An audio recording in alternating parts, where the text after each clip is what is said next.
में भी लिखा है, दोनों जगह लिखा है। पतिता गुरवस त्याज्या कार्या कार्य मजानता, इसे ज्ञानाज्ञान का बोध नहीं, इसका त्याग करो।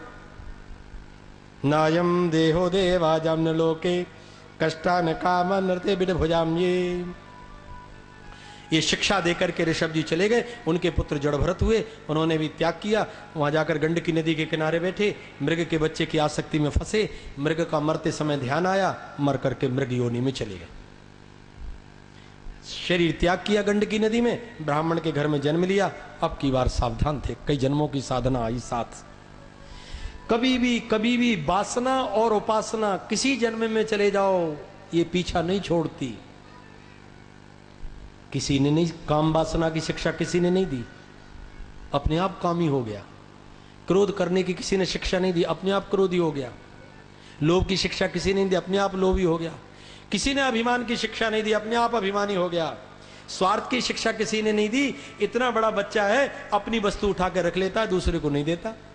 ये कौन सिखा रहा है? ये सब वहीं के सीखे आए।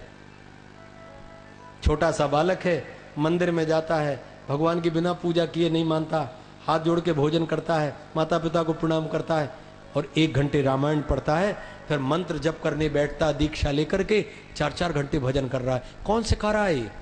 ये पूर्व जन्म का संस्कार लेकर आया है। पूर्व जन्मार्जिता विद्या, पूर्व जन्मार्जितम वित्तम, पूर्व जन्मार्जिता नारी अग्रे धावती धावती। किसी भी काल में की हुई उपासना कभी नष्ट नहीं होती। इसलिए महाराज भरत इस शरीर में परमहंस बनकर बैठे, राजा रहुगण की पालकी में जोत दिए गए। राजा रहुगण वही हैं जो जिस मृग को गोद में रखा था। ये कथा नरसिंह पुराण में है केवल, और कहीं नहीं। ये वही मृग था, इसलिए इसको भी ज्ञान का उपदेश दिया। आप भी पार लगे, इसको भी पार लगाया। बेटा तेरे कारण मेरी ये दुर्दशा हुई है, नहीं तो उसी जन्म में पार लग गया होता। अंदर से आसक्तियां टूटेंगी, छूटेंगी, तब वह पद प्राप्त हो सकता है। पंचम स्कंद के अंत में भूगोल खगोल का बड़े विस्तार के साथ वर्णन हुआ। नदियों का वर्णन, 7 समुद्र हैं, कौन कौन सी नदियां हैं, कौन कौन से पर्वत हैं, इनका, और 9 वर्षों का वर्णन आया। भद्राश्व वर्ष है, हरिवर्ष है, हरिवर्ष में नरसिंह भगवान रहते हैं, उनकी पूजा प्रहलाद जी आज भी कर रहे हैं। केतुमाल वर्ष में लक्ष्मी जी भगवान की कामदेव के रूप में पूजा करती हैं। रम्यक वर्ष में महाराज मनु मत्स्य भगवान की पूजा आज भी कर रहे। हिरण्यमय वर्ष में कच्छप रूप में पितराज अर्यमा आज भी भगवान की पूजा कर रहे। उत्तर कुरु वर्ष में बाराह रूप में पृथ्वी आज भी भगवान नारायण का नित्य पूजन कर रही। किम पुरुष वर्ष में श्री राम जी का पूजन नित्य हनुमान जी आज भी कर रहे हैं। और भारत वर्ष भद्रास्व वर्ष में धर्मपुत्र भद्रश्रवा और सेवक गण हयग्रीव का पूजन कर रहे हैं। और पृथ्वी में भारत वर्ष में भी नर नारायण की पूजन करने नारद जी प्रतिदिन बद्रिकाश्रम में आज भी पूजा कर रहे। 6 महीने बद्रिकाश्रम बंद हो जाता है, जब दरवाजा खुलता है दीपक जला मिलता है, जल चढ़ा मिलता है, नया पुष्प चढ़ा हुआ मिलता है। पट खुले तो नेत्रों से देखकर लोगों ने बताया ये सब। ये भारतवर्ष अति श्रेष्ठ है, इसमें जन्म लेने वाला व्यक्ति धन्य धन्य हो जाता है। भूगोल खगोल का विस्तार से वर्णन हुआ। 1 लाख योजन दूर सूर्य हैं, उनसे 1 लाख योजन पर चंद्रमा, उनके 3 लाख योजन की ऊंचाई पर 28 नक्षत्र, 2 लाख योजन की ऊंचाई पर बुध, उनसे भी 2 लाख योजन पर मंगल, उनसे भी 2 लाख योजन पर गुरु, उनसे भी 2 लाख योजन की ऊंचाई पर शनि, उनसे 11 लाख योजन की ऊंचाई पर सप्तर्षि मंडल है, और उनसे भी 13 लाख योजन की ऊंचाई पर ध्रुवलोक है। उससे भी 50,000 योजन की ऊंचाई पर शिवलोक है। एक और वही एक उसी ऊंचाई पर भगवान विष्णु का, नारायण का वैकुंठ है, वहीं जगदम्बा का, दुर्गा का लोक। शिशुमार चक्र का वर्णन किया। इसकी पूंछ के मध्य भाग में प्रजापति हैं, अग्नि हैं, इंद्र हैं, धर्म है। पूंछ की जड़ में धाता विधाता बैठे हैं। दाहिने भाग में 28 नक्षत्र हैं। मुंह की तरफ अगस्त है, नीचे के मुंह की तरफ यमराज हैं, और उसी में मंगल हैं। उनके उपस्थ में शनि हैं, ककुद में गुरु हैं, छाती में सूर्य हैं, हृदय में नारायण हैं, मन में चंद्रमा विराजे हैं, नाभि में शुक्र हैं, स्तनों में अश्विनी कुमार बैठे हैं, और प्राण अपान में बुध हैं, कंठ में राहु हैं, नीचे की तरफ केतु हैं, एक एक रोम में तारागण बैठे। इस प्रकार शिशुमार चक्र का वर्णन हुआ। पृथ्वी से 10,000 योजन की नीचाई पर अतल वितल सुतल तलातल रसातल और पाताल है।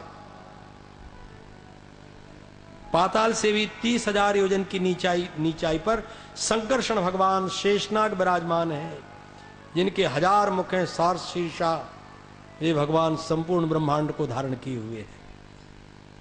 भक्त इस श्रीमद् भागवत महापुराण की कथा पितृपक्ष में सुनने वाले वे बहुत धन्य भाग्य हैं, क्योंकि प्रत्येक व्यक्ति के साथ उनके पितरलोक वायु रूप में आए हैं और ये भागवत की कथा सुनकर धन्य धन्य होकर के वैकुंठ की ओर प्रस्थान उन्मुख हो रहे हैं।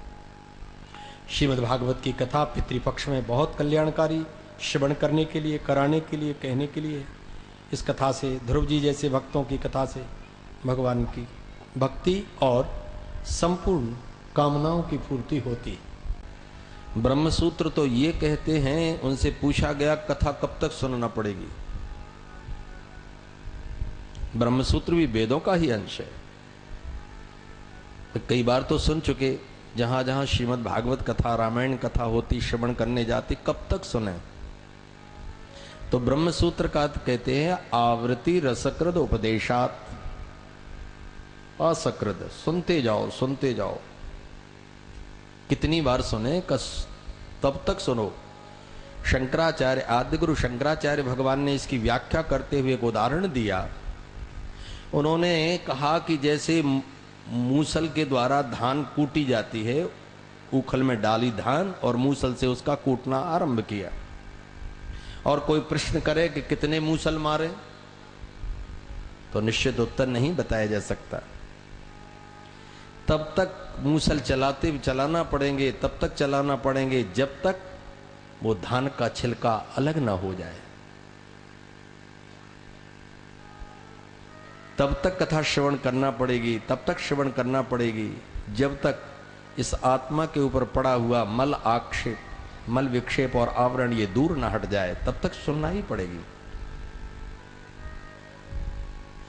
और एक दूसरा उसी में उदाहरण ये भी प्रविष्ट किया गया कि जब ओखली में मूसल मार मार करके वो चावल निकाल दिया जाता है, चमकता हुआ चांदी की तरह बड़ा दिव्य भव्य चावल जब निकलता है, उस चावल को यदि वो 200-500 रुपए किलो का भी चावल है और उसको बहुत अच्छी भूमि बनाकर आप बो दें, चावल कभी नहीं उगेगा। और 5 रुपए किलो की धान बो दें, तुरंत निकल जाएगी। क्या कारण है? कारण यह है कि जब तक धान के चावल के ऊपर आवरण है, तभी तक उसका जन्म होना और मरना है, और जब आवरण हट गया, समाप्त। फिर तो सिद्ध करके ठाकुर जी के सामने समर्पित ही कर दिया गया। अब उसके जन्म मरण का चक्कर समाप्त हो गया। ऐसे ही जीव के ऊपर आत्मा में जब तक आवरण पड़ा है, तब तक इस आवरण को मुक्त करने के लिए सुनिश्चित रूप से भगवान की कथा श्रवण करना ही पड़ेगी। ये तो वेद का सिद्धांत है कि कब तक श्रवण करें, अनंत बार श्रवण करते जाओ। तुलसीदास जी महाराज कहते हैं, जो जीवन मुक्त महात्मा हो गए वह भी कथा सुनने पधारते हैं। जीवन मुक्त महामुनि जीव हरिगुण सुने निरंतर ते, वो निरंतर श्रवण करते हैं। तो क्यों निरंतर श्रवण करते हो? आपका तो आत्मा का आवरण हट गया ना। उन महात्माओं ने कहा, ये हमको भय लगा रहता है कि कहीं कोई मैल फिर से न लग जाए, इसलिए शुद्धि कथा के बिना नहीं होती। भगवान श्री कृष्ण ने श्रीमद् भागवत महापुराण के 11 स्कंद में बहुत अच्छी बात अपने प्रियमित्र बृहस्पति शिष्य उद्धव को बताई। उद्धव, यथा यथात्मा परिमृज्य देशो मम पुण्य गाथा शिवनाभिधान। 11वां स्कंद वो प्राण है, श्रीमद् भागवत का सारांश है।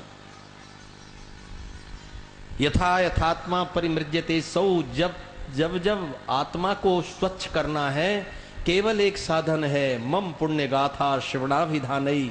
कान से केवल मेरी कथाएं सुनते जाओ, अपने आप अंतःकरण पवित्र होगा।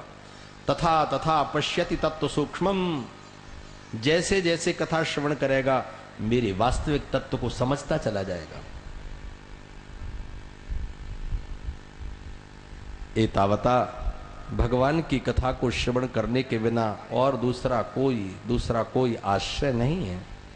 कथा के बिना श्रवण किए पाल लग पाना भी बहुत कठिन।